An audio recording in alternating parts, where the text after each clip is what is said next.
It's time once again to go racing. The pressure is really on now. And it's pole position. And it's pedal to the metal. Go, go, go!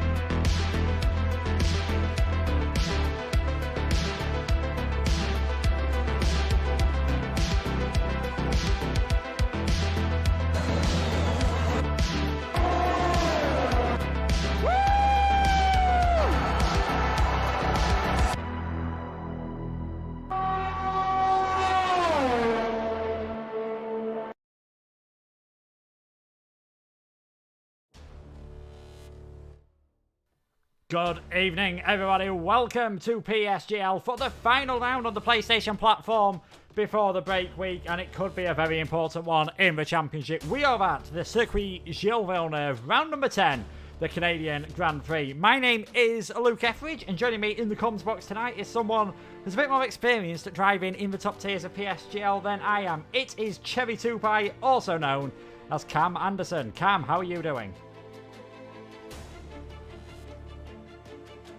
Do appear to have lost Cam ever so slightly, which is a bit of a shame. Hopefully we'll be able to get him back in shortly. But as you've just seen, it is the final round before the break week, and last time around was a very interesting championship round indeed, with a very familiar person taking the victory. A dominant victory in Portimao for Joost. He took the victory from pole position. Things didn't go quite as well for his championship rivals. Duncan especially had a bit of a bad race. Blizzard finished third.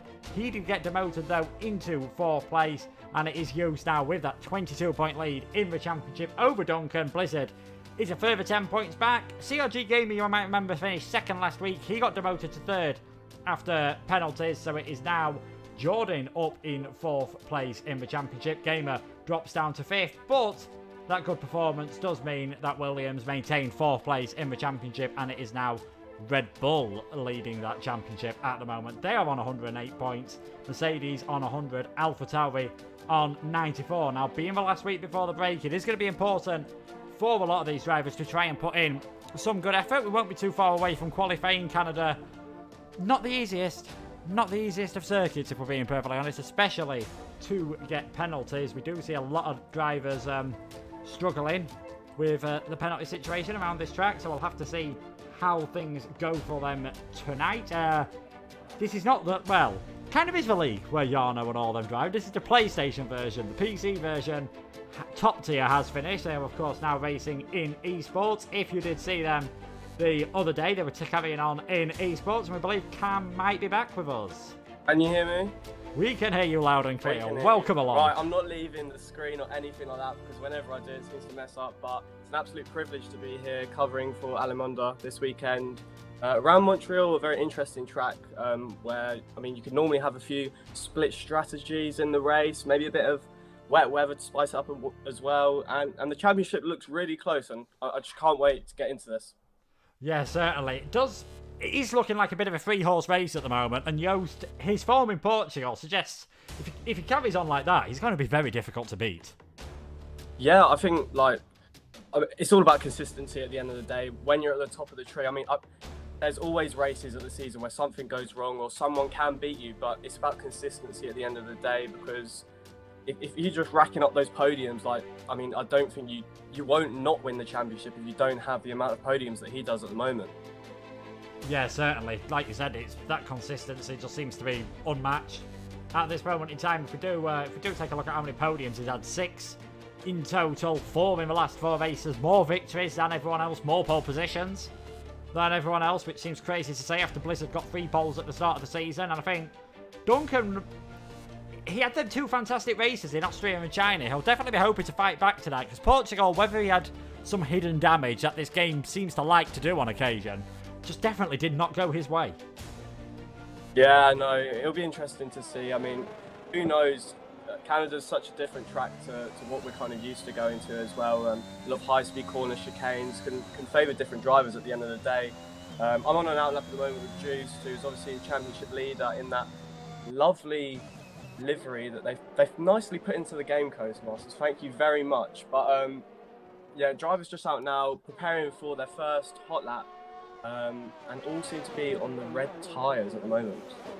Yeah, they're all on that red soft tyre. We do kind of always used to be the track on previous F1 games where the 2-stop was better than the 1-stop just because of the shortness of the pit lane. I have seen on this game a few drivers though attempt the 1-stop strategy, especially if there has been a virtual safety car for whatever reason, or even a full safety car. They do try and take advantage of that 1-stop, but the drivers just getting ready to start their first laps, and we will start then with VSR Duncan. Finished third here last season, on his way to second in the championship.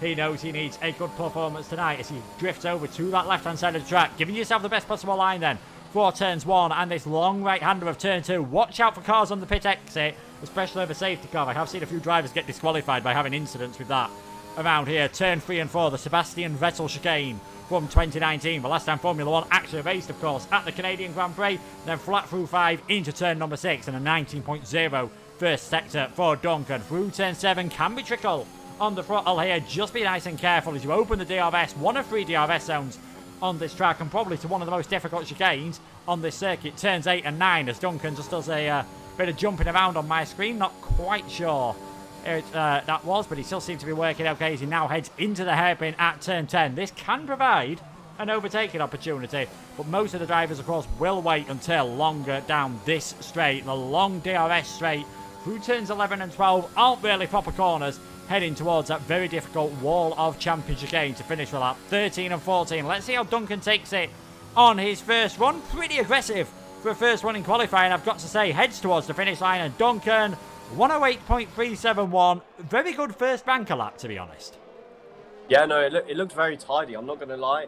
It looks like he's got a bit of understeer in the car. A few of the chicanes, he was kind of understeering a little bit wide, kind of failing to get into the apex. But I'm sure as the track ramps up, he's only going to get quicker as well. Juiced has gone to the top of the timing sheets as well, while VSI Xander is just behind in third. Still waiting for a few other drivers to complete their laps at the moment. Let's have a look down the field. Blizzard is currently on an out lap. Let's have a look at VSR Jordan, who's coming down the straight, approaching the final chicane now. What can he do on his lap? A driver that's got a lot of potential, I've got to say. On his day, can beat anyone, but as I said earlier, consistency is key as he comes through the final chicane and comes up to the finish line. What could it be for Jordan? He goes into fourth, and a bit of a safe banker lap for Jordan here.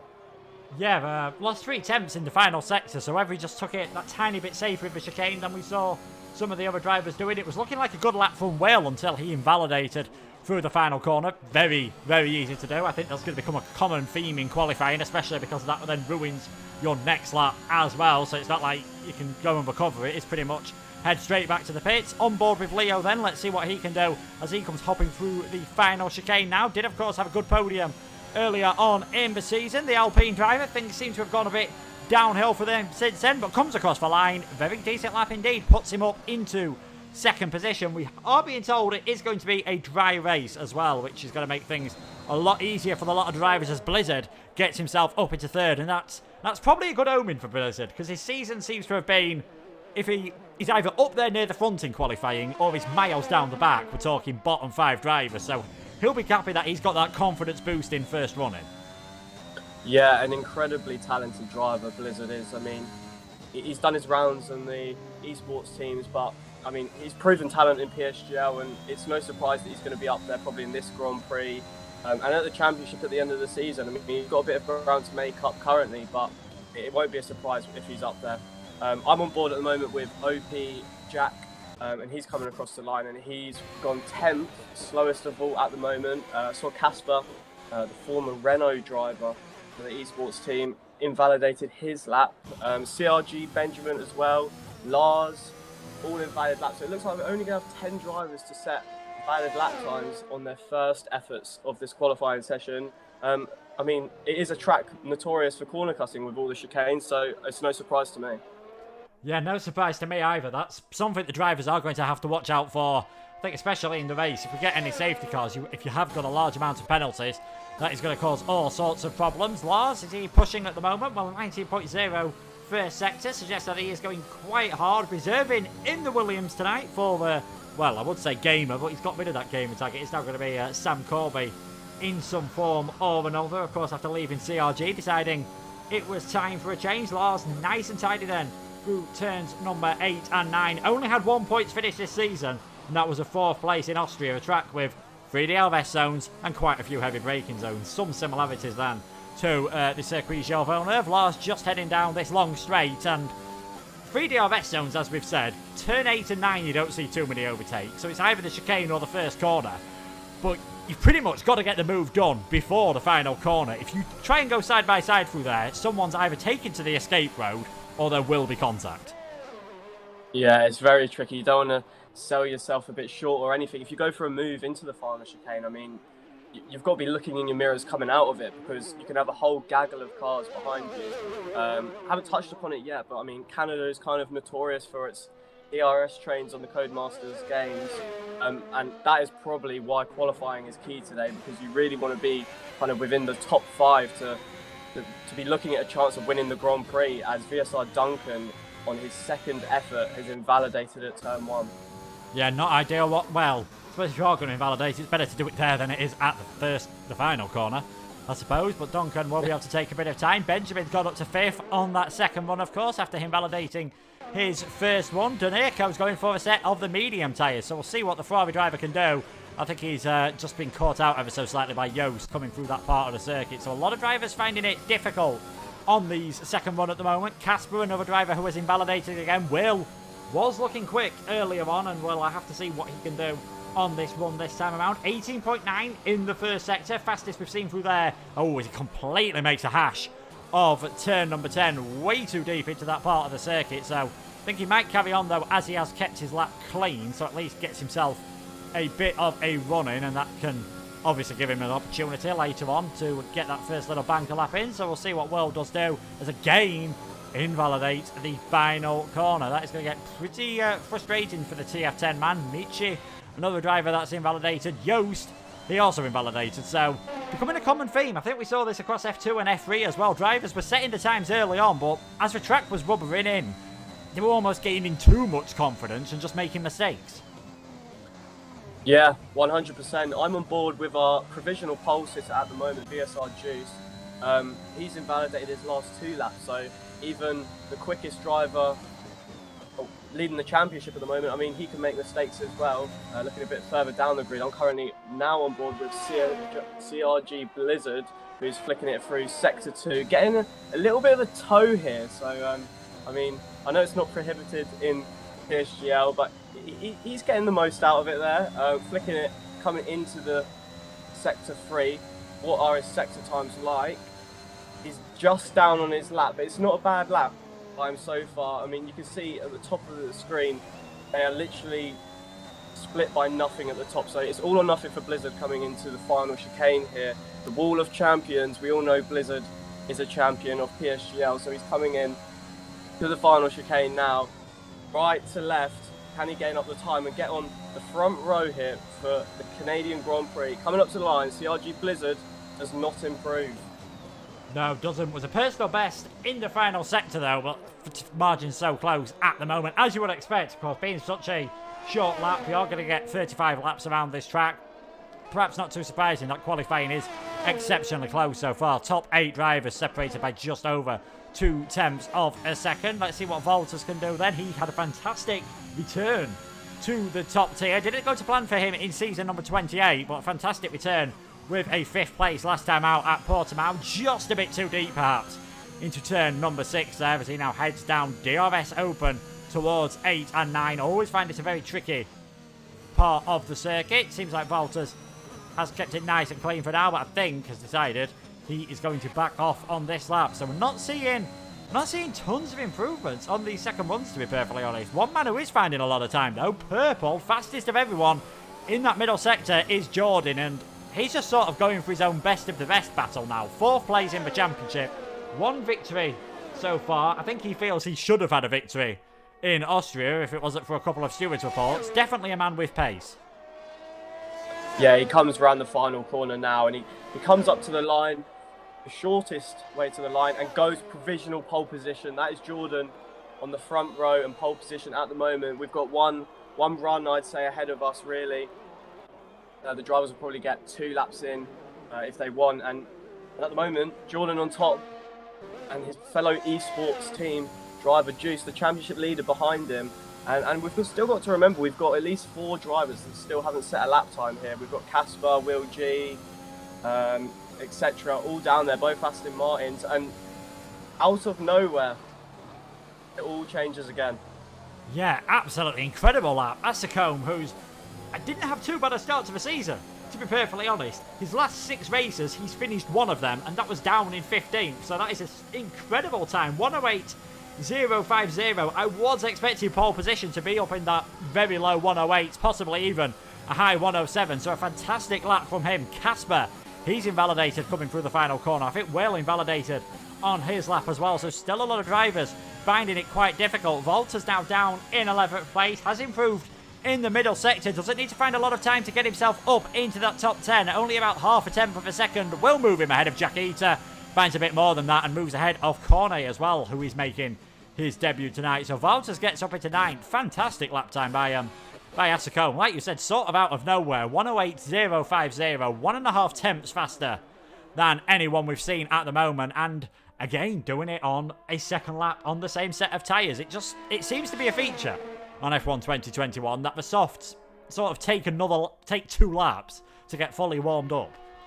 Yeah, completely under the radar. I mean, I didn't even spot the lap times coming in, and suddenly, bang, top of the timing sheets, provisional pole position.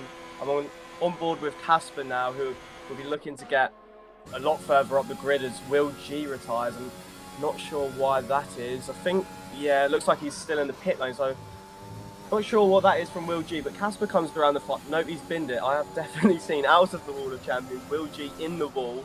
Casper goes up to 12th, which is still probably not the position he's looking for unless he wants to go on an alternative strategy. All the drivers now heading into pit lane, preparing for their final time lap, and just a chance to get pole position.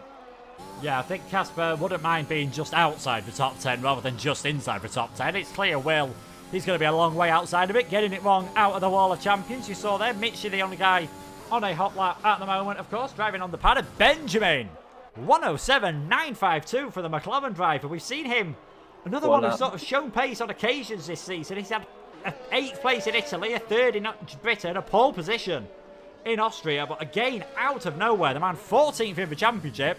First driver into the 107.9s. This is showing there's plenty more pace out there on this circuit. Yeah, we've still got at least, I'd say at least 3 minutes till drivers are really starting to set their lap times. So the track will be ramping up, but anything inside the 7s is incredibly impressive from these drivers. I'm on board with Juice at the moment. Obviously, at the top of the timing sheets at the start of the session. Current championship leader going through sector 2 now. Let's see what his lap times are. A yellow flag ahead, and he's invalidated his lap time. So Juice will probably get, I'm saying, one more try. I'm not sure how many he's fueled for, but it's not ideal for the championship leader, who's currently sitting in 4th.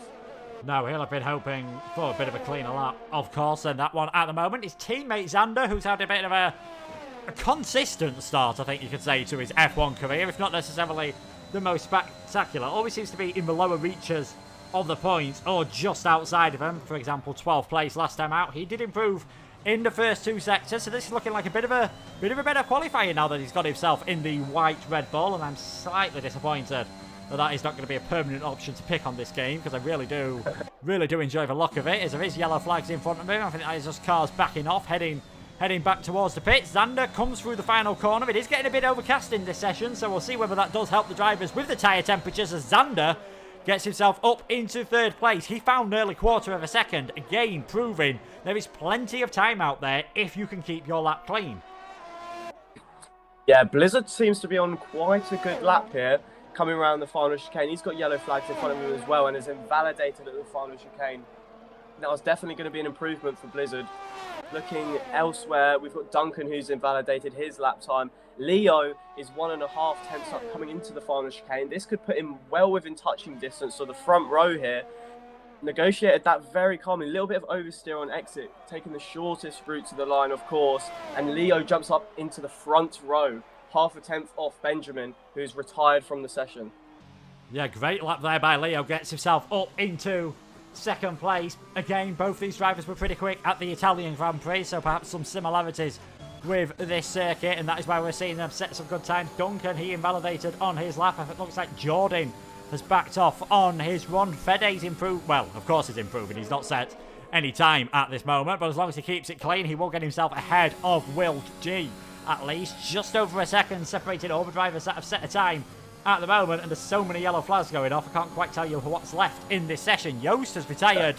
I'm not sure if that's in the pits or out on track, so Yost is out of this session. He won't be getting any better than 6th place, as Fede does get himself up perhaps on a bit of a clean run just to make sure that he does get ahead of Will. He is currently in 17th place. This is an opportunity now for Blizzard and Duncan. Blizzard has invalidated though. Duncan is improving. He could get a big chance in the championship here because his rivals aren't going to be any higher than 6th and 7th.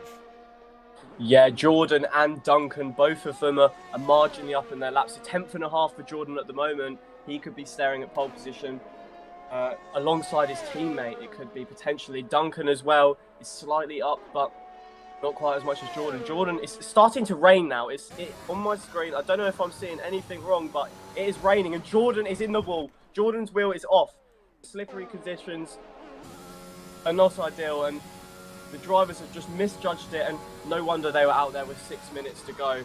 Now that we know that this rain was planned to come, that's another driver round. It's Duncan at the final chicane as well. No improvements will be coming now.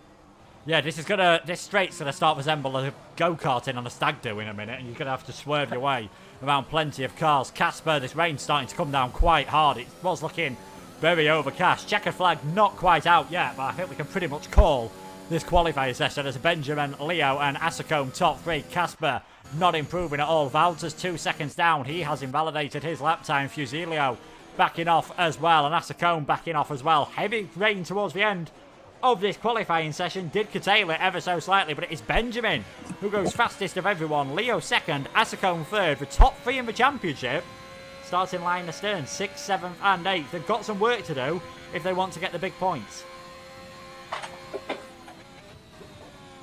There we go, Asacombe doing a fantastic job. Gets himself in 3rd place. Again, it's kind of amazing how the only man in the top 3 on the grid who's in the top 10, in fact the only man in the top 4 on the grid who's in the top 10 of the championship is Leo, to be perfectly honest. Xander, Asacombe and Benjamin not having the best championship so far, but putting in some pretty good performances. Jack Eater and Casper, they'll have the alternate strategy for what I can tell you is definitely going to be sunshine, dry race all the way through. They don't have to worry about rain whatsoever, as it did say there wasn't actually too much of a chance of rain in qualifying, so who knows what could happen with the weather forecast. It's probably going to be a bit of a struggle. You said you want to be in the top 5 in this race to have a chance of getting a victory. Yost, Blizzard and Duncan just outside of that.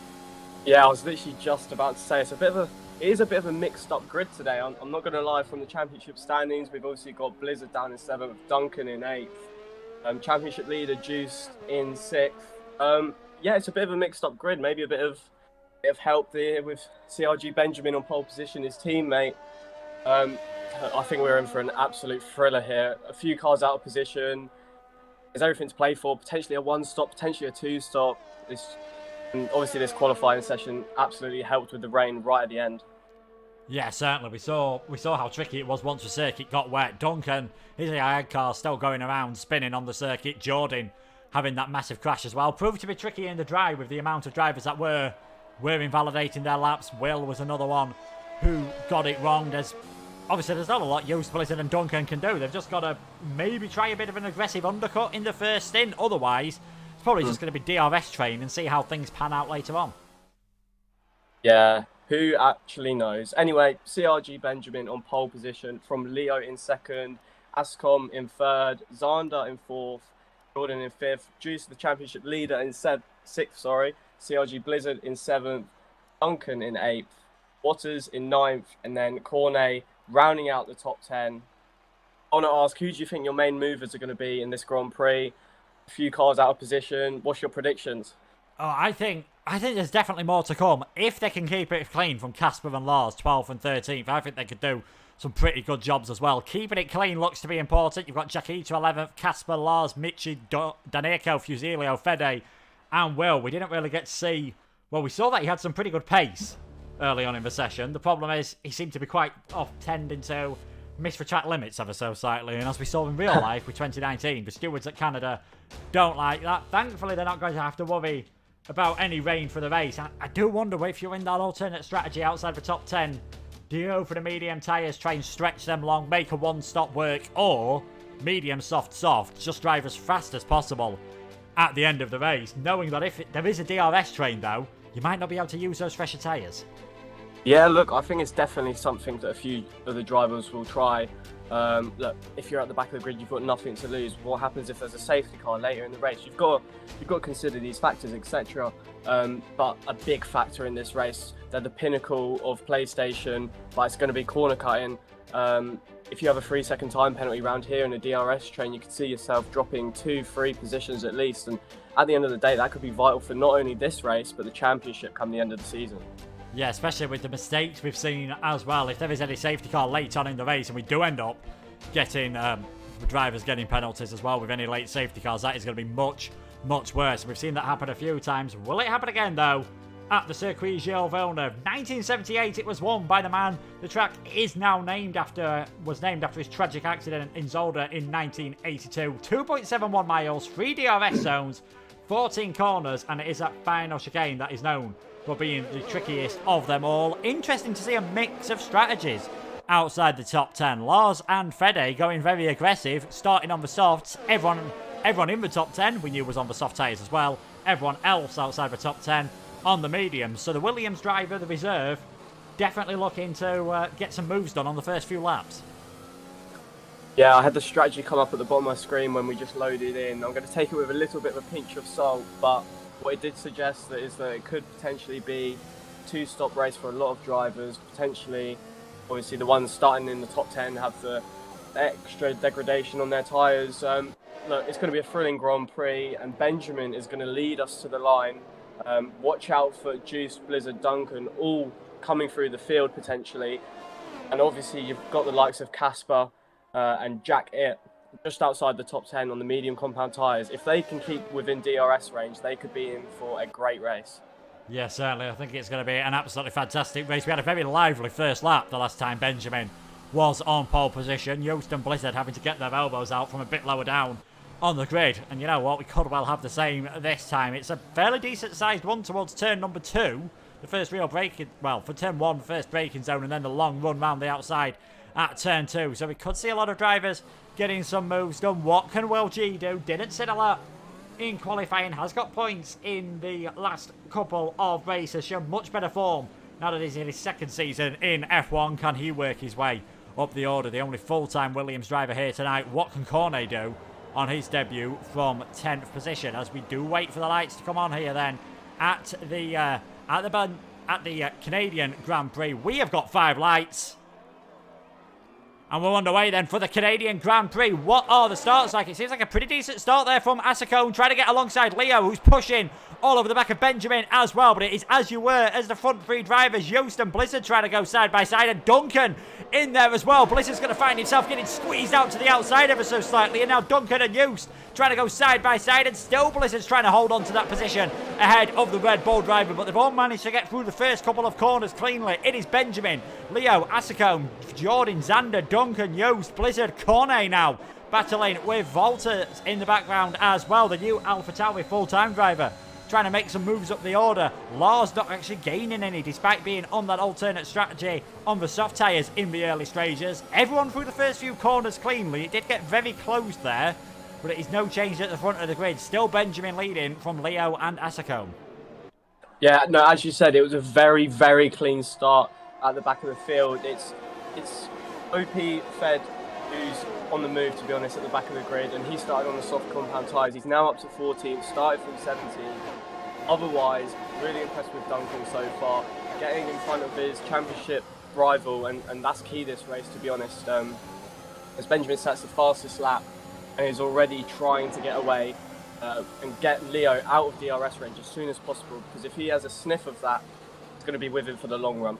Yeah, certainly. And you can see Fede trying to use his soft tyres at the moment. His fellow outplayed team member in the esports stable, Jackita, just ahead of him as, does seem to be having a few cars desyncing there, unfortunately, but looks to have all sorted itself out. Back at the front of the field, Benjamin, like you said, he knows how important it is to try and break away from that DRS at the early part of the race, but everyone in the train at the moment, that will suit those that are on the fresher tyres, and especially those that are on a fresh set of the medium tyres. Drivers like Casper in 11th place at the moment. If we do get the position changes up, you can see biggest winner, like you mentioned, Fede up 3 places. Danirko, the biggest loser, up 3 places. Duncan managing to gain a couple as well. He is in 6th at the moment, but he's sandwiched by the Red Bulls. Probably a bit too early on in the race for us to see any team games at the moment, but I imagine Joost wouldn't mind if Xander just held Duncan up ever so slightly and perhaps pushed him back towards his fellow Red Bull driver. Yeah, I'm sure they pick their teammates at the start of the season very, very wisely. It doesn't matter if they're in the same esports team. They all want to win at the end of the day. Nothing's better than winning a Grand Prix and getting one over your mate. So I'm not sure there'll be many team actions at the moment, but later in the Grand Prix, if it comes down to the win or something like that, we never know what we could see. It's all started to peter down a little bit now. Everyone's just kind of 1 by 1, 2 by 2, shall I say. Just following each other now, trying to settle into a rhythm in this Grand Prix. Casper's got the biggest gap, except from this Kone, who, to be honest, needs to stay in DRS. It's absolutely vital, and he's the driver that's got the least ERS at the moment of the top 5. So he'll be pushing on and hoping for that DRS. Well, he's got that DRS, and we'll be getting that ERS back in a few laps' time. Yeah, certainly. There are a few heavy braking zones, of course, that help you gain with DRS, but then there's plenty of long straights around Canada that mean you do use up quite a lot. But Leo not getting close enough to Benjamin to have a go into the final chicane. We'll see whether into turn 1, but in the dirty air, just loses a bit through that part of the circuit, as you would expect to happen so often, as that is an aggressive strategy by VSR Duncan into the pits. Big undercut from him. He's going to go long on, what, imagine, he's surely going to have to be 2 sets of medium tyres.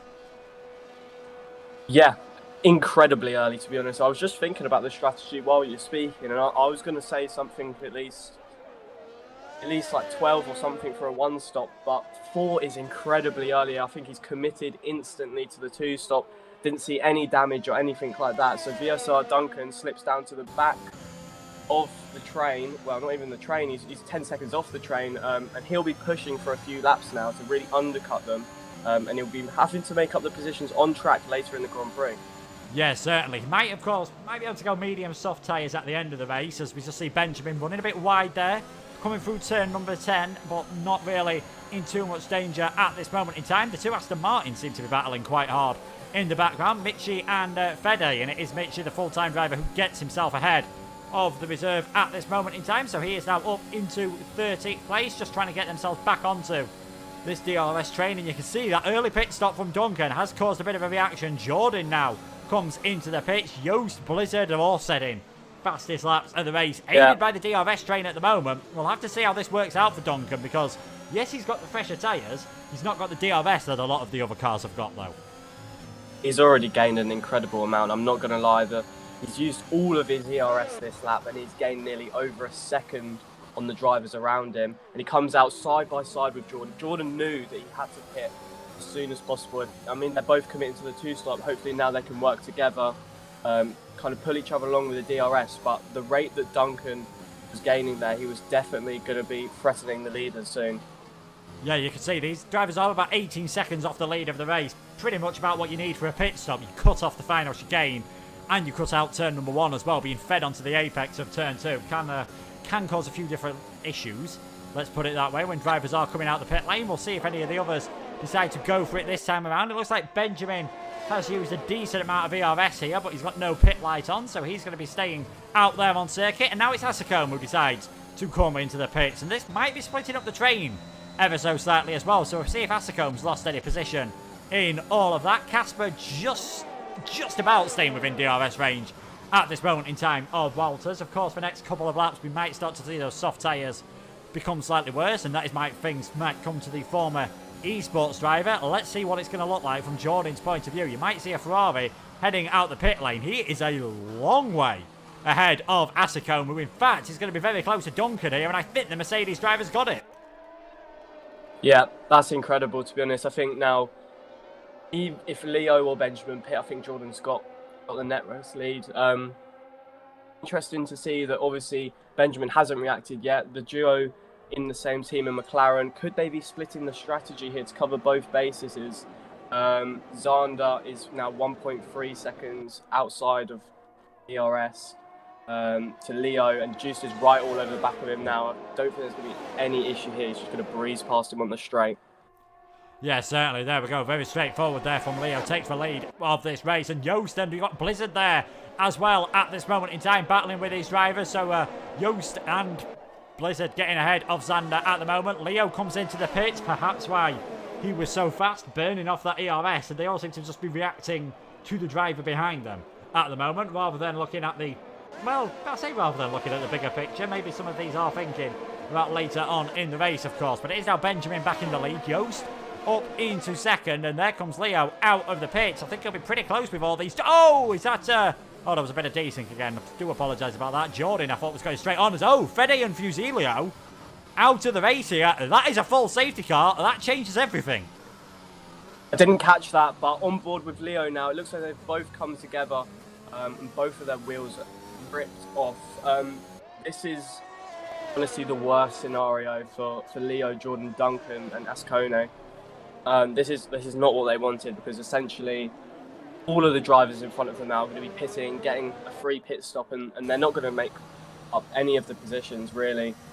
Absolute howler for them, but sometimes you've got to take risks, and sadly this one, at this moment in time, hasn't paid off.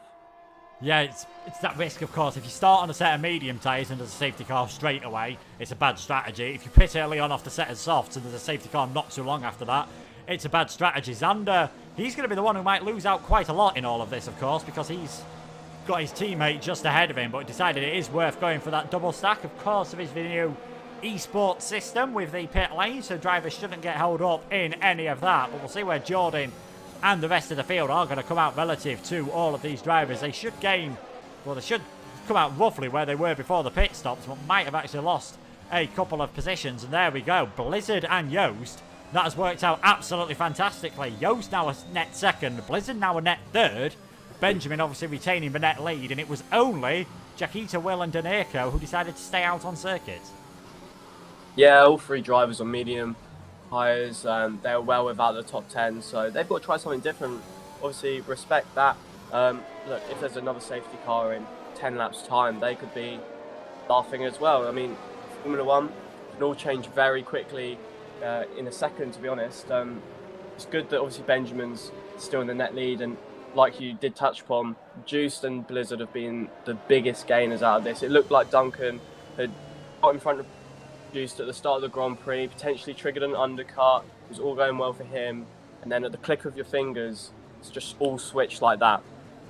Yeah, certainly. It does. It still looks like two-stop is going to be the way to go, I think, for the majority of these drivers. Mitchie and Casper especially, they started on the mediums. They've gone on to another set of mediums, so they are forced into going through a set of softs later on in this race, and we might see another safety car, and if that does happen, then we could see all bets are off in terms of the strategy. But lap number 9, we're just about to go on here. Jaquita leading, Will in second, Danerco in third place, and like you said, Duncan, probably the one who lost out quite a bit more than the others. He didn't gain any positions in the end. He lost a few places from where he, not necessarily where he started, but he had got himself up into 6th place before he came into the pit stop, and he's on the older tyres than everyone else, and it won't be too much of a problem now. But if he was wanting to go slightly different strategy to some of the drivers at the end of the race, he's now got to remember that he's going to be on the oldest tyres at the end, and older tyres now might even cause some slight problems while trying to warm them up.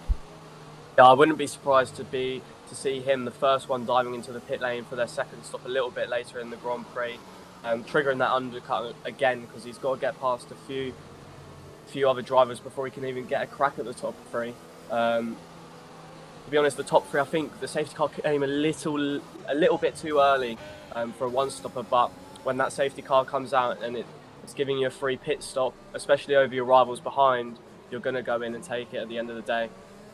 Yeah, I think they do want to avoid, I think, that hard tyre as much as possible for them. So whether they're going to try and stretch it out long, go for softs at the end of the race, safety car is going to be coming in this lap, or whether we are going to see them, especially now that they've got the tyres to last a tiny bit longer, whether we are going to see them for 2 different soft tyres later on. We'll have to wait and see what the drivers are going to go for, of course. But it is now up to Jack Eater to lead the pack away. No overtaking before the start-finish line. It did used to be the safety car line, and that did cause a bit of chaos around this track, I seem to remember, especially in 2011 when we had that infamous wet race. So let's see how things are going at the moment. When is Jack Eater going to put the hammer down? He's gone quite early, I think, knowing that you probably can afford to go quite early around this circuit. So not a bad restart there from Jack Eater. Danirko and Benjamin having all sorts of fun in the background as well. But it looks like a clean restart. Jack Eater in the lead, Will second, Danirko third, Benjamin in fourth. Blizzard all over the back of Yost, not able to take advantage of things at this moment in time. Those, of course, pitting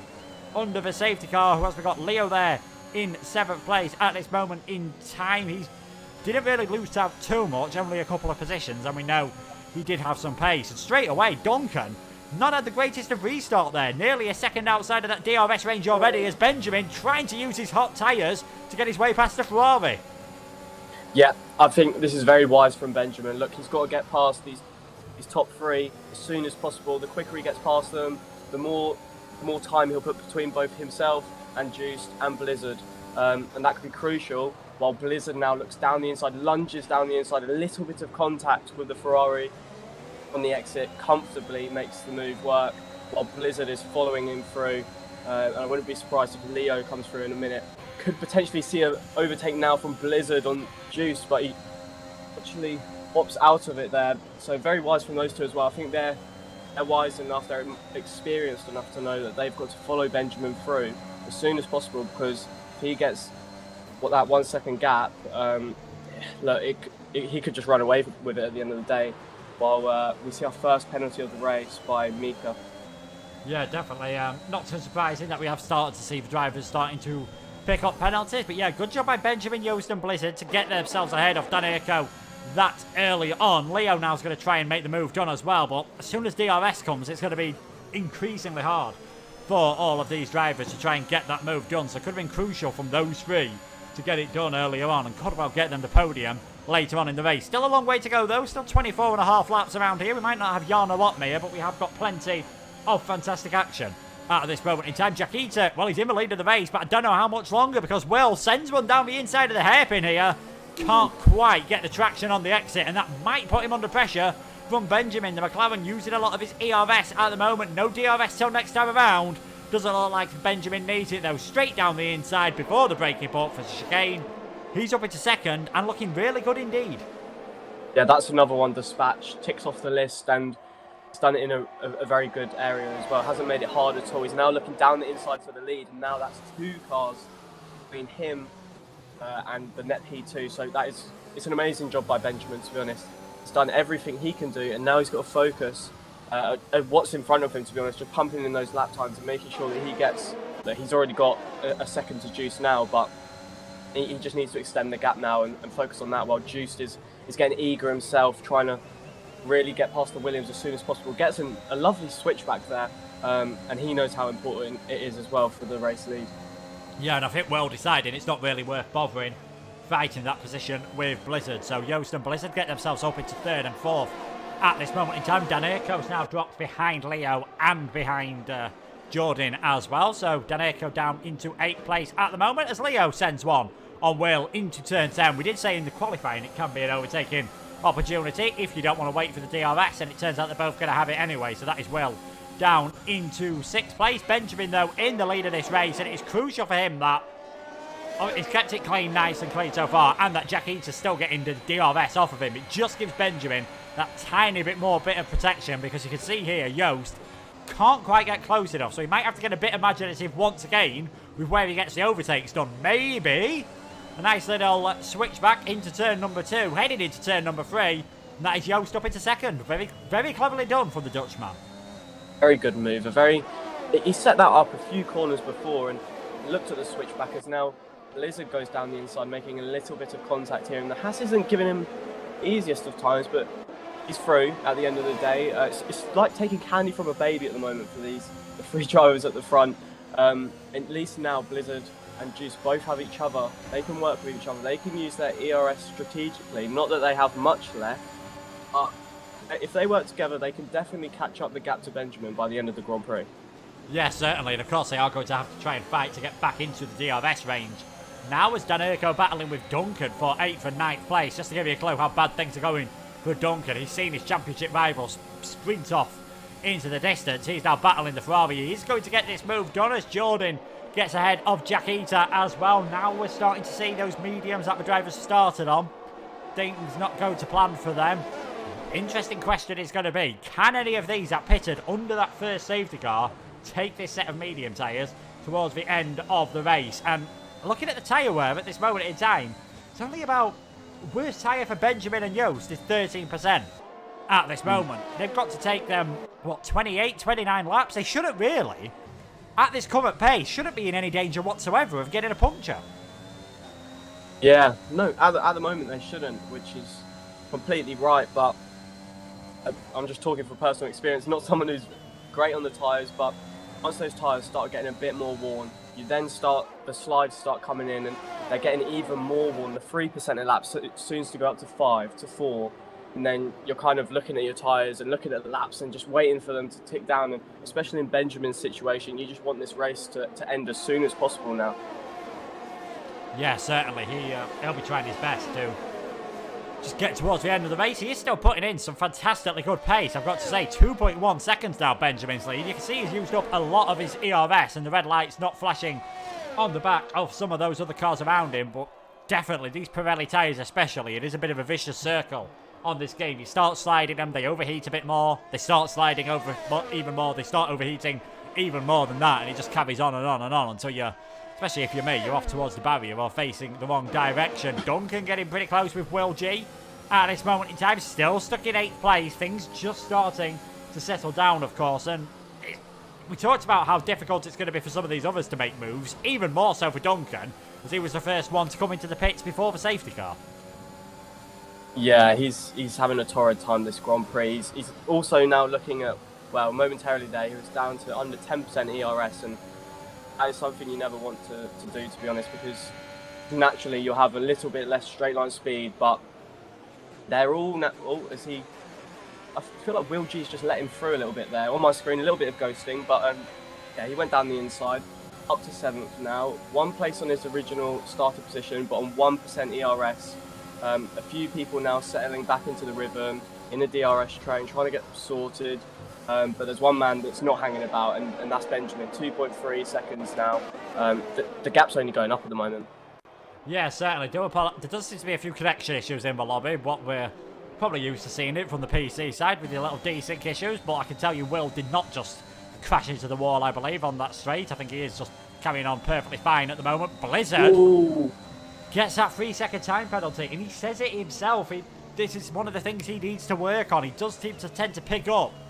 There's one or two penalties, and that does definitely cost him, as we've got a very random yellow flag in Sector 1, which thankfully clears itself up. With how close things are at the moment, he dropped behind Leo and Jordan. Wouldn't have to worry about any of the others, as we have got a yellow flag, and I think that is Will, who's retired from the race. I didn't catch that one, me. I was scrolling back frantically trying to find who it was. It looks like at the third chicane, he's just put it in the wall. Well, not on purpose, but a bit of understeer. And his wheel has been absolutely ripped off as Duncan makes his way into the top 6 now. And will be leading the angry pack behind him towards top 4. Yeah, he's gonna have to get some move done at this moment in time. He is in, well, it's 2.7 seconds behind those top 5 drivers at this moment in time. Benjamin and Joost, the gap staying stable at just over 2 seconds at the moment. Danerco and Jack Eater, they're battling ever so slightly, 7th and 8th at the moment. Not that Danerco needs to worry too much. He's just got to think about trying to get these tyres, either using the last bit of them now before you change towards a set of softs, or getting them towards the end of this race. He can put on that one set of softs right at the end. Mitchie and Corney have been having quite a few battles in the lower place as well, and that is now Corney up into 14. Perhaps not the debut he'd have wanted in the top tiers. Casper now, he picks up that 3-second time penalty. We are starting to see a few more. The good news for Yost is he's keeping it nice and clean for now. If we check how many warnings these drivers have got, Benjamin's on 2 warnings at the moment. Yost is on 1. Hats off to Leo, though. You might say he's not pushing hard enough. Yet to get a track limit warning whatsoever. So far, so good. And one man with a penalty in the top 3 is Blizzard. And he's doing something very wise at the moment. He's essentially using juice to just pull him along. He's saving his ERS. And to be honest, I think he's saving this ERS for a bit of a charge in a little bit. As we've got a yellow flag elsewhere. We've got some pitters. Duncan is in the pit lane. And he's disappeared on my screen. Has he disappeared on yours as well? No, I think I can see Duncan in the pits. Mitch is retired, and I'm not sure whether that is coming into the pits or he's lost it outside the wall of Champion Chicane. So it doesn't seem to be any safety car, only another yellow flag. No. So we are down to just 14 runners, and Duncan, don't think wouldn't have minded maybe a safety car then. Wouldn't have been a free pit stop, but definitely a bit cheaper. Maybe a half-price pit stop for Duncan. Trying what he tried earlier on in this race, going for an aggressive stop, trying to get that undercut. Now more like just to try and catch up to those other runners if they do come into the pits again, because I'm not 100% sure they are. If we look at the drivers that have yet to stop, Jaquita, Dan Aker we know have got to definitely come in the pits. Asicome and Jordan might have to. I think everyone else can definitely get towards the end of the race. This could well be make or break for Duncan's championship as to whether the rest of the field can stay out there on that same set of tyres. Yeah, it's just very interesting to look at it that he chose to pit that early on, to be honest. He only made those medium compound tyres go 14 laps in the end. And, I mean, we'll say 2 or 3 of them were under safety car as well. So he's only pushed them for a solid 9, 10 laps at the max. And now he's looking at going, 16 laps, 15 laps at least. I mean, it'll be interesting to see what happens. And Hornet's in the pits as well. I'm interested to see if other people are going to react to Duncan as well, because the lap times last time around were very, very good. As I was saying before, though, Blizzard, very wise, now up to 71% ERS. I feel like he's going to go on a charge in potentially a few laps' time. He's obviously got that 3-second time penalty. He knows he's got to make up the time to Benjamin and obviously the cars behind him. Otherwise, he'll be dropping down come the end of the race. Yeah, certainly. As things stand at the moment, he would drop down to 5th place, and with that bit of a queue behind Jack Eaton at the moment, they're just not able to work their way through. Things are looking okay for Blizzard. Again, not looking too interested about getting the move done this time around, and he's probably too far behind to get it done into turn 1 as well, as Dan Aiko does get his way past Jack Eaton. Asacome, another one who went for an early pit stop early on, said he didn't think he'd make it towards the end. He comes into the pits as well, so he should come out quite a bit behind Duncan, you would expect. He was behind him earlier on, and he's gone that 1 lap longer. Cornet going for the 2-stop as well. Very interested in, with 16 laps to go, to see what different strategies the drivers are going for. No surprise there, Duncan, fastest lap of the race. If he does get himself into the top 10, will get himself a consolation point for that. But getting into top 10 might be a bit of a hard task at the moment. He might get onto the back of that train. Just have to rely on everyone else's tyres giving up if they don't come into the pits again. We are going to have to wait and see how things go. Do feel a bit for Xander. He was looking really good early on in this race. Just got absolutely killed by the double stack. Now he's down in 11th place, getting absolutely killed by a DRS train. Yeah, bless him. I feel so bad for him. I mean, one Red Bull in 11th and the second one potentially bounding for the win come the end of Grand Prix. But a very good lap time as well by Duncan. So I'm going to try keep an eye on the top. Let's have a look. As Benjamin crosses the line, what lap time is he going to do? So it looks like at the moment Duncan's lapping about a second quicker than the leader, but it's still not enough at the end of the Grand Prix for him to really make any major inroads. Yeah, certainly. A man who is making inroads at the moment is Walters. He's trying to get past Denico and Jaquita. Jaquita's got that front of this train position back, and now Walters using bit of ERS coming off of turn number 2, gets himself up into 6th place. Leo's coming to the pits as well.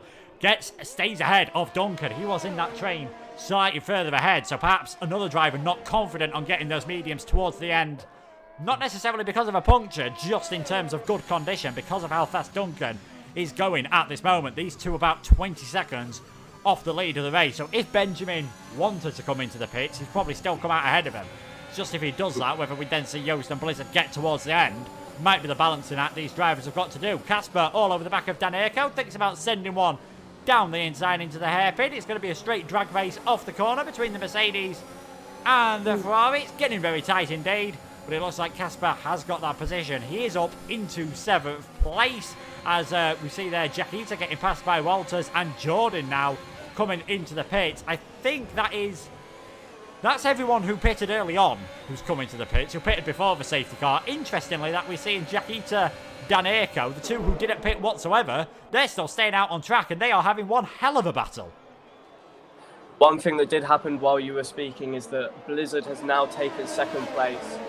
He's overtaken Juiced, and he's starting to use his ERS. He's really trying to put a statement out there. If he can gain that 2 point, well, if he can gain 1.4 seconds and get within DRS or Benjamin within the next 5 to 10 laps, he could really be looking at something special here. And to be honest, now Juiced nearly 10% on his ERS. It's really about sticking with Blizzard and just following him and using him as basically how Blizzard has just used him for the last 10 laps. Yeah, certainly. Yost using a tiny bit there, I think, just to ensure that he does stay within DRS range. Lars and Dan Aiko. Dan Aiko and Jaquita are in all sorts of fun at this moment in time. That's Lars gets that move done. Casper somehow ended up back behind the Ferrari. Not quite sure how that's happened in all the shenanigans we've seen on the last lap. DRS open on both of these cars, and we said earlier on, it's very difficult to get a move done. There goes Zander, actually. He might get 2 in 1 into the chicane here. I think in the end, they all have to slightly slow down, as we do see Casper and Dan Aiko come into the pits. Now, Casper has to go for a set of the soft tyres here, so it'll be interesting to see what sort of pace he can set. He's going to be right at the back of the field, I imagine, but exceptionally quick. Yeah, 100%. Do we think that the top 3 are all going to go for a 1-stop now? Because it's going to be incredibly tight, especially for Benjamin. If he pits, I mean, he could potentially lose the race lead to Leo, let alone Jordan. But he's taken the tyres this long. He's really flirting with ERS as well. I mean, there's some stages that he's going down to 0%. You're just thinking, like, leave it a little bit, just get it a little bit further up. But look, he knows what he's doing. The gap is completely stable to Blizzard. And I think they're both kind of preparing now, keeping their tyres intact, and keeping ERS decent, especially Blizzard, for the end of the Grand Prix, because I feel like at this point, they potentially know that at the end of the Grand Prix that there could be a lot of quick cars behind them. Yeah, certainly. Yost not really saving a lot of ERS at the moment, but he is staying within contact of Blizzard, and he knows that is good enough. If he just stays within that all-important 1 second window, he will end up finishing ahead of Blizzard. Jordan gets ahead of Leo. He is in 8th place. He is now the leader of those drivers that have done 2 stops. Sets the fastest lap of the race. And Jaquita, he's really going long on these tyres. I think he's hoping for a bit of a late safety car. Otherwise, his strategy is not working out for him whatsoever. He's going to find himself at the back of the field, and with plenty of work to do. Not too many laps to get that moves done as well, and you can see him really struggling at this moment in time. Benjamin, though, he's just enjoying himself at the front of the field at this moment. 2.6 seconds ahead. Tyre usage about 40% on that rear left tyre after 16 laps. With 12 laps to go, it's going to be pretty close to puncture territory at the end of this race, so he might have to be a tiny bit careful. And if he's going to come into the pits, he's going to have to make it sooner rather than later, because now Jordan and Leo are within about 17 seconds of him, as Casper and Cornet starting to have some battle for the final position out on track. Jaquita tumbling down the order. Jordan and Leo both leaving the Haas. It's getting to a situation for those lead cars where if you are going to come into the pits, you need to do it, if not this lap, definitely the next one. Yeah, I think they've committed, to be honest. If they come in now, they've definitely lost the lead of the race. I mean, they were coming in for the soft compound tyres at least, but it's nice to see a split strategy, because you don't really see it often these days on Formula 1 games. It's normally a lot of standard 1-stops, but Jordan at the moment is, when in clean air at least, he's at least 1.6 seconds quicker than the leaders. Obviously, we've got to remember that he's not going to be able to keep that up for the whole stint, but the leaders, their tyres are going to keep on degrading as well, and they just need to make sure that they don't get a puncture or anything that could be heartbreak for any of the top 3. And I mean, if Juice got a puncture here, I mean, Duncan will be gaining just a little bit at the moment, but come the end of the Grand Prix, he could be gaining some serious points. Yeah, certainly. It's going pretty well at this moment in time, as we can see here, nearly 3 wide into the hairpin. Leo's trying to go all the way around the outside. Lars sort of squeezed in the middle. Now Benjamin picks up a 3-second time penalty. His teammate Jordan, though, gets his way ahead of Lars as well. And he's got the DRS on the back of Xander. They've got no ERS whatsoever, I don't think, any of these drivers. You can see Jordan's running out as Lars there tries to make the move down the inside. Him and Leo are going to go side by side. There's contact. Both of them getting a penalty as well. And here comes Jordan saying, you can have all your problems in the background. I'm just going to take a nice little move on the brakes ahead of Xander. Get myself up into 5th place. This is the problem for those that are doing the 2-stop strategy. You've got a lot of traffic to go through. And if they don't want to make it easy for you to overtake, as we've just seen there between Leo and Lars, it's going to be tricky. Yeah, they've negotiated the traffic in the end. And now, to be honest, it's only one car between him and the top 3. For Jordan, and that should be a routine overtake, especially when it's only one that you've got to tackle.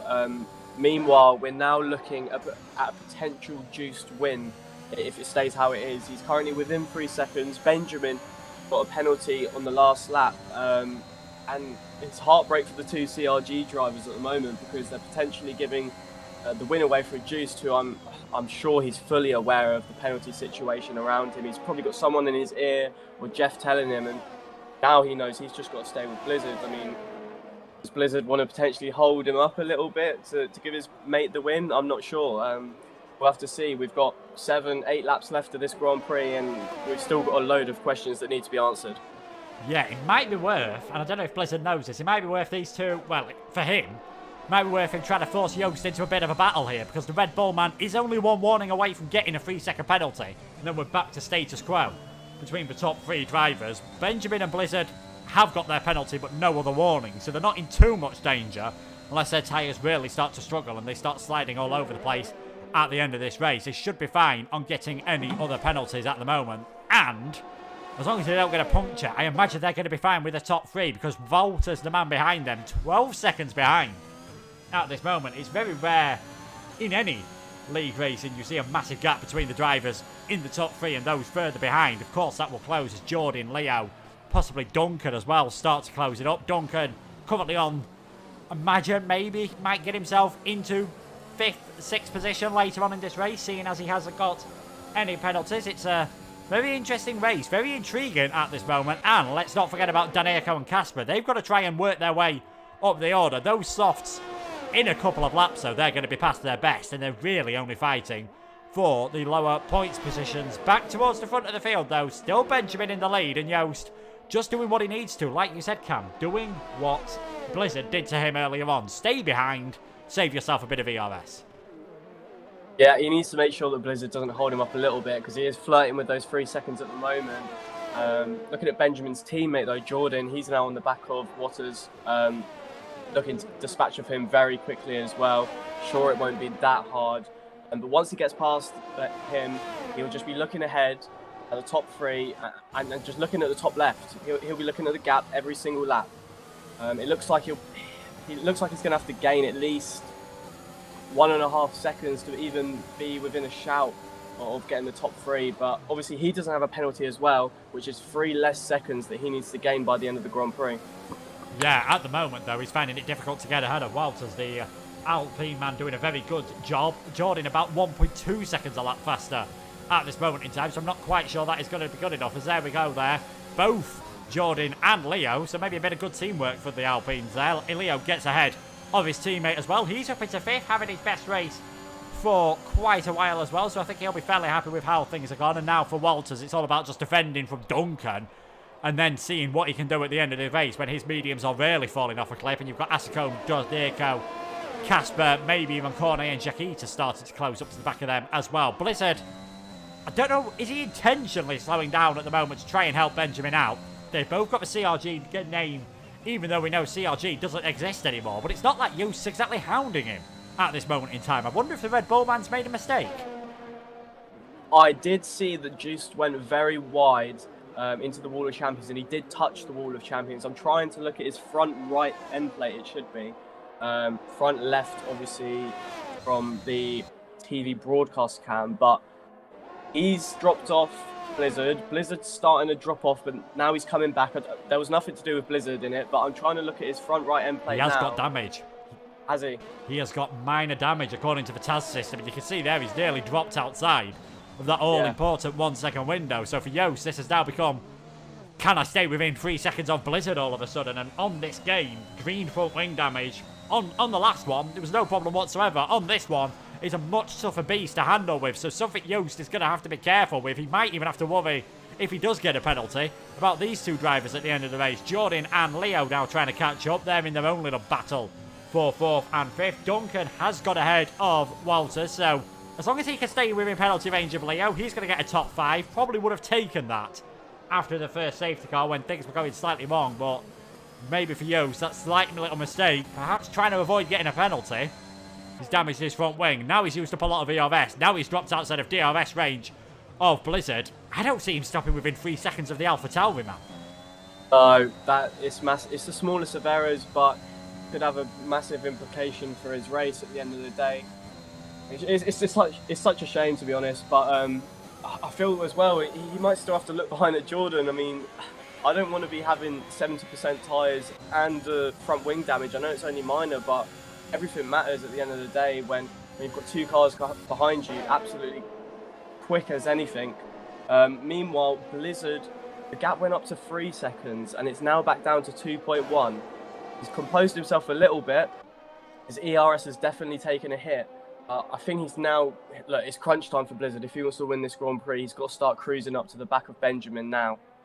Yeah, unsurprisingly, very similar tyre life between the two drivers. We're talking a couple of percent on each tyre in it, actually slightly in favour of Blizzard. Lap times last time around, he was 3/10 of a second faster than Benjamin. He is pushing though, he's earned himself 2 more warnings since we spoke, so that could maybe still be a little bit of hope for Yost. Blizzard's got to be careful. Yes, he wants to take the victory here.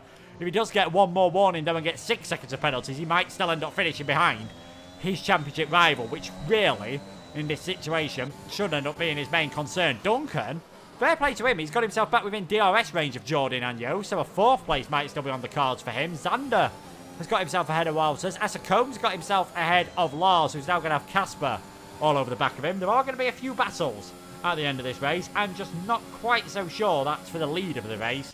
It's going to be one of them. And there goes Leo down the inside of Jordan. He gets up into 4th. He's in a bit of a tough situation here, Leo, as we expected Blizzard to be before Yost got his damage. He's got to push as hard as possible to break that 3-second window without getting another penalty. Yeah, I just had a quick look through the race director actually, and it's looking like Jordan and Leo are both doing low 11s now. So the best of their tyres has passed them. But meanwhile, looking at Juiced, he's nearly entering the 13. So still looking at nearly 2 seconds a lap here, and we've only 3-4 laps to go. 8-second gap. It could really be tight come the end of the Grand Prix. Yeah, I think Yost might just hold on for that. And what would be another podium? A fantastic run. It would be a 5th podium in a row, of course. 6th in the last 7 races. That consistency is what wins you championships, even if it looks almost certain that Blizzard will close the gap to him, but Blizzard's not the man directly behind him. The man directly behind him in the championship is currently directly behind a McLaren and an Alpine for 4th, 5th and 6th position. Here comes Jordan on the back of Leo this time around. We're seeing these swap over quite frequently, and I think this time around Jordan just decides to stay behind for now. They're having to gain around 2.5 seconds a lap. I don't think they're going to do it unless we do see Yost pick up a penalty. Danirko's got himself into the points ahead of Cornet. It looks like both Ferraris are going to get points. Hasakoma having a much better race this time around, and he's now all over the back of Xander and Walters. We'll have a quick check of the tyre situation again for those that pitted extremely early on, and it is Walters who needs to worry. 72%, 73% on that rear left. Things could well go pop for the Alpine. Yeah, it's all starting to pop off now. It's coming crunch time. It really is crunch time, especially I think Jordan obviously knows that Leo's got a penalty, sitting behind him pretty.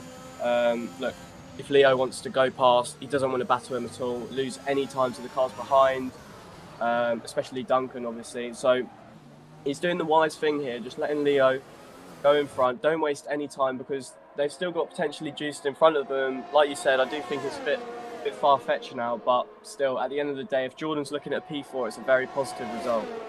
Yeah, certainly. Here comes Jordan then, but on the back of Leo, just stays behind for now. Last time out, getting that 2nd place was his best result since becoming a full-time driver. Did get that victory early on in the season, but that was when he was reserving for the Alpine. It's definitely not doing his best of the rest in the championship ambitions any harm as well.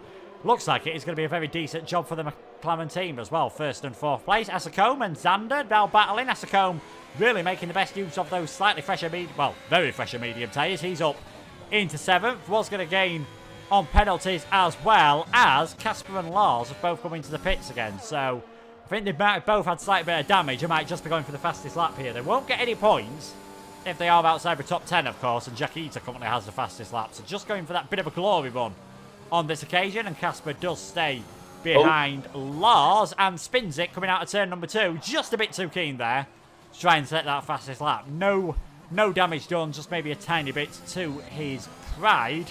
And still, Jordan all over the back of Leo, can't quite get that move done. A bit happy on the throttle there by Casper, but this 1 point can be very crucial come the end of the season, especially for the top guys. So Lars taking it away potentially could mean something at the end of the season, while I'm on board with Waters at the moment, who's looking around the outside of the Ferrari, but thinks better of it, while he's got Hone down the inside of him. A lot of contact into the wall of champions, but the AlphaTauri gets the move done in the end. Elsewhere, going back to the front, is still Leo behind Jordan. Oh, it's now Leo behind Jordan. This changed. Didn't even realise there for a second. They've switched around. Jordan's getting a move on. They're on the final lap of the Grand Prix, and it's Benjamin's day. Yeah, certainly. It's been a fantastic job from Benjamin. Pretty much as you were speaking over that move from Cornet, Jordan did manage to get that move done on Leo. So both of the Alpines losing a bit of time on that lap, but it has been an absolutely fantastic job from Benjamin. He got pole position, maybe got a tiny bit of luck with the safety car, but sometimes you make your own luck. He's done a fantastic job on getting the tyres to the end of the race. Only slight thing you can fault him for is that penalty, and that is not going to make one iota of difference. Benjamin heads towards the finish line to take the victory here in Canada. It's a win for him. Blizzard, takes second place. Yost will hang on to third place in the end as Leo has worked his way back up into 4th. He will lose that on penalties though, so Jordan takes 4th. Duncan takes 5th. Ferraris are going to come across the line in 7th and 8th, and it is going to be Zander and Cornet who pick up the final points in this race, but no one, as Yost gets a penalty that will almost certainly get removed. You can't ignore yellow flags last time I checked when you're finished the race, so Yost, I believe, will get that penalty removed because he definitely didn't overtake anyone. What a job, though, by Benjamin, taking a victory here. Looked just so supreme, and he'll be annoyed in a way that he hasn't shown that more often this season. Yeah, and Lars takes the fastest lap of the Grand Prix. Oh, I think someone else took it on the final while I was just speaking there. We'll have to check in a second, but a very experienced and well-driven Grand Prix by Benjamin there. And I've got to say as well, quite good damage limitation given the circumstances by Duncan in the end. He's only lost 2 positions to Juiced, and look, given what happened, I think he'll accept it at the end of the day. Yeah, certainly. I think he won't be too bothered about how things have gone there. And there is your podium, inverted commas, because we know for a fact that Yost is going to get a 20-second penalty removed. But it is Benjamin who takes that victory today. Blizzard in second. It will be Yost who finishes in third place, meaning Jordan just misses out on the podium, and Yost is going to extend his championship lead now over Duncan. The lead is going to go up to 26 points, I believe, with 5 races remaining, so things are starting to look pretty good indeed for the Dutchman. Leo, he was 6th, Asacombe 7th, Daneko 8th, Zander 9th, Cornet gets the final point. Good job from him on his debut. Walters just missing out. Jaquita in 12th place, Lars 13th. It was Casper who stole the fastest lap right at the end of the race, and then Michi, Will, Fusilio and Fede. And Fusilio and Fede, it was their retirement that sort of changed the complete outlook of this race. We were talking, oh, things are looking really good for Duncan on that alternate strategy, pitting earlier on. Soon as that safety car came out, shot straight back to those drivers who'd stopped out. Yeah, shout out to both Ferraris as well. Not bad at the end of the day, 6th and 7th, especially Daneko, who started in 15th position. Not bad at all. And I think a good Grand Prix work for the 2 drivers. Yeah, certainly. They did a fantastic job indeed. We will try to get those top drivers coming in for the interviews, of course, after what has been a very enthralling race, and one I don't think there'll be anyone any of the title contenders, I don't think it'll be too unhappy about that one. Blizzard, considering he got the penalty, he'll be happy that he finished higher than all of his rivals. Yost will be happy that he got a podium after getting that damage. And Duncan, he got a 5th place, which I think after the first safety car, I think we were expecting that maybe 7th or 8th was probably going to be the best he could have done. Yeah, exactly that. Hopefully we will get the top 3 in a few minutes. Got a few questions for them lined up. A very good Grand Prix, I've got to say. What didn't we have at the end of the day? We had a bit of rain in qualifying to spice it up. We had a mixture of a 1-stop and 2-stop during the race. We obviously had a safety car. And we had a surprise winner at the end of the day. So, no, very good Grand Prix, topped off. And then a week break, I believe it is, after today. Yeah, it is going to be a week break for the drivers, which I think some of them will be fairly happy. You can just see the current calendar situation up there for the PlayStation side of things. A break week for the United States Grand Prix. Then it will be Japan, then another break week. So only one race in the next 3 weeks for the PlayStation side of things. Try not to get withdrawal symptoms, folks. And then it is Mexico, America. Break week for esports. Azerbaijan and Brazil, the final 2 races of the season. Hopefully, from our point of view, hopefully we do see the championship go to Brazil. Always feels nice to have a traditional Brazilian championship finale. Yost, unlucky with that penalty towards the end of the race. We'll talk about Benjamin getting that victory just before he joins us. We say it was unexpected. Did a fantastic job in qualifying, and as some of the others, Leo, Asacombe, who qualified well, dropped down the field, just seemed to be able to work his way through the cars in a way that the other drivers weren't. That's probably what got him the victory today, because after about lap 13, lap 14, I don't think anyone was within his DRS range. No, 100%. As soon as that safety car came out, I feel like he was probably settling himself for a few laps, getting a bit of composure, and he knew he had 3 cars ahead of him, and he had to dispatch of them as soon as possible. And it was absolutely crucial that he got first and second within 1 move. And Blizzard was stuck behind for, I believe, at least a lap and a half. And by the time he got past and up into second place, too much. There was just too big a gap. Like, he could never respond, really. And that's the quality of the drivers, to be honest. They're all looking at milliseconds between each other. And when you've got 3-second gaps to charge down, you're looking at, how am I possibly going to do that? But honestly, it was a very well-driven Grand Prix by Benjamin and a thoroughly deserved win.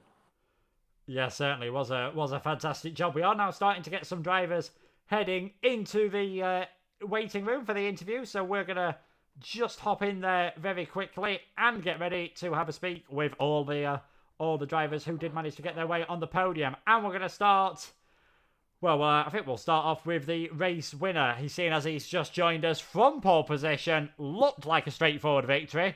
I'm not sure it quite was, though, for Benjamin. Fantastic job from yourself today. Great moves after the first safety car. That's what got you the win. Yep. Well, I'm so happy for myself, to be honest. I don't know what to say. Yeah, you've shown form earlier on this season. You had a podium in Silverstone. You had a pole position in Austria. You had a good form in Italy before you made that spin. How good does it feel to get that first win in what has been a bit of a difficult season? Yeah, it releases a bit of pressure off me because since the start of this game I wasn't really feeling confident until I think Italy and PSGL. But yeah, since then I didn't really finish a race in a good result. But now I finally did. So yeah, I'm just happy. Happy for me, happy for my fans. I got a lot of fans on Twitter. Sounds good. Right, I'm going to jump in with a question quickly. Obviously, came to the safety car and you had 3 cars in front of you. Was that kind of your moment that you're thinking for a few laps? You're like, right, I've got to get past these drivers as soon as possible because it could be. It essentially, we're saying it determined the race win because you got that 1 second gap on the cars behind, and to be honest, never looked back. Yeah, exactly. I was thinking that as well. That if I pass these cars quickly and I can get a car between me and Joost, I think it was, then I can drive away and just pull a gap, and that's what I did. So yeah, you saw that well.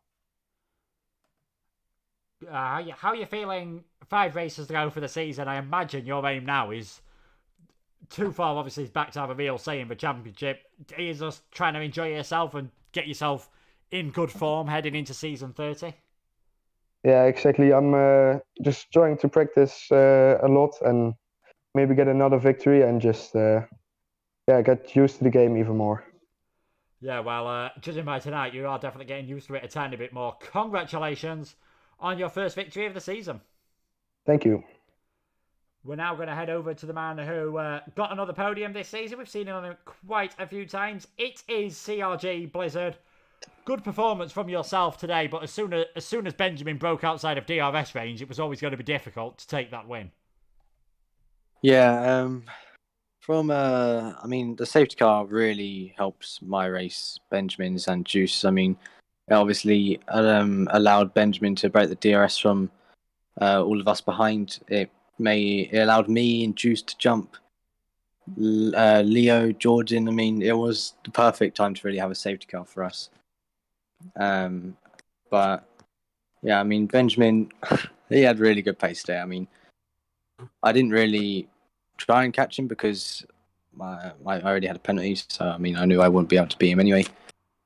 But I mean, he was still really fast, really consistent. I don't think even if I tried catching him, I would have caught him. So yeah, it was really deserved win for him.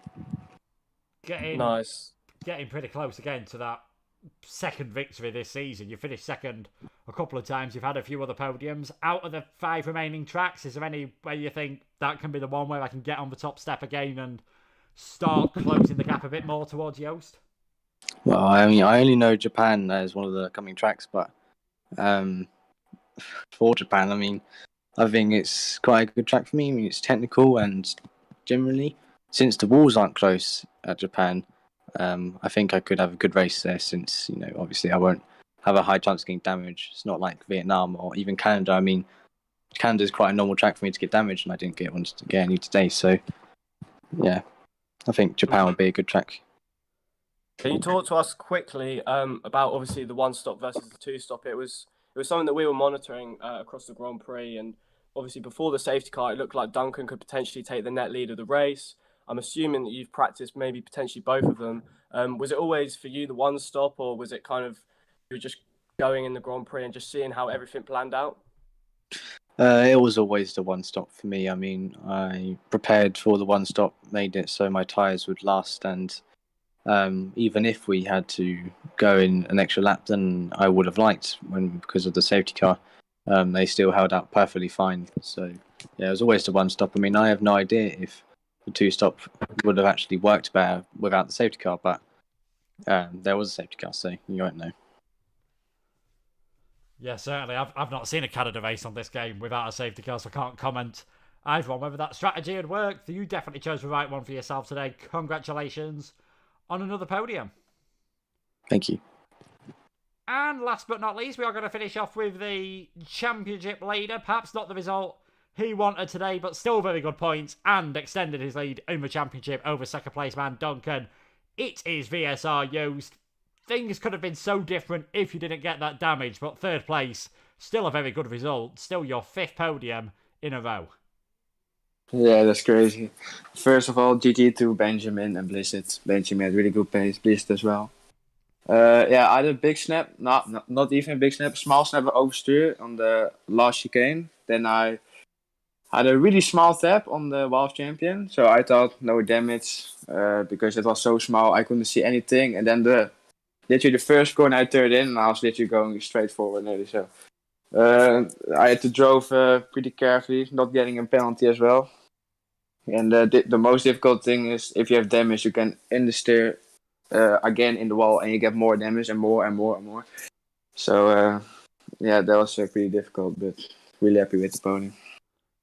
Yeah, you definitely did a good job adapting to the damage. Would you have gone for the overtake on track against Blizzard, or were you happy to just stay behind and possibly get that second place if you hadn't have picked up the damage? I think if I didn't get the damage, I think second place was, if I didn't get a penalty, was possible. But I was saving ERS, so I had like 60% ERS to overtake Blizz at the end and push my ERS to get in the 3-second gap of Benjamin. So I think there was a chance to win this race on penalties, but yeah, then I get then I get damaged, so everything ruined. Oh well, a very good third place anyway. Obviously you've extended the championship lead, and we've now got 5 races remaining of the season. Just wanted to ask what your mentality is going into this break and the rest of the season.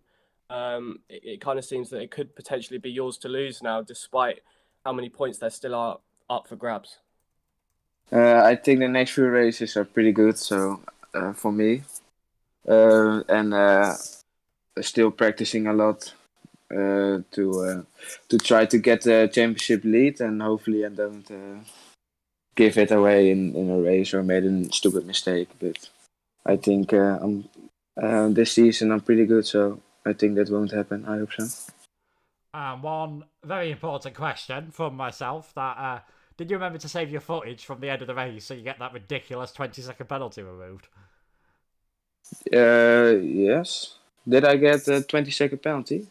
Yeah, I think just a game glitch anyway, but I'm sure that'll be no problem to get removed in the stewards, or probably automatically, to be perfectly honest. I clipped my footage, but not the race director. But I left immediately because I wanted to check my pit exit lane if I was inside the lines, but that was okay. But I left immediately, so don't know. Yeah, I think we can add that to the glitch pile. Oh fuck! Okay. Yeah, like I said, shouldn't be an issue. Shouldn't be an issue. You keeping your 5th podium in a row and extending your championship lead. So thanks to you for joining us, and of course, thanks to the other 2 drivers for joining us. That is pretty much it for this stream. An interesting Canadian Grand Prix, and great to have a new winner this season, Benjamin. He's had some bad luck on occasion, shown the pace that got him to a good result in F1 last season. If we just take a quick look at the championship standings last season, didn't get a victory, I don't believe, but did get a podium. First victory in F1. He's a previous F2 champion. Maybe one to watch for the rest of the season. Now he's got a bit of confidence. But if he can pick up a few more wins by the end of the season, he could be definitely looking good into season 30 and potentially mounting a championship charge. But it's been an absolute pleasure to be here today. Thank you for having me, Luke. Hopefully I'll be back some point in the future. It's been amazing, perfect Grand Prix, and yeah, thanks for having me.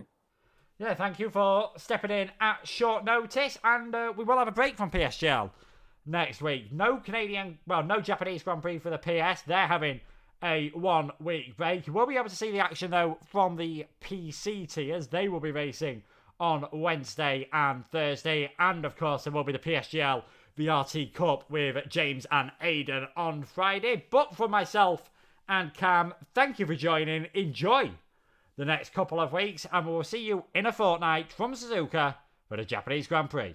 Goodbye.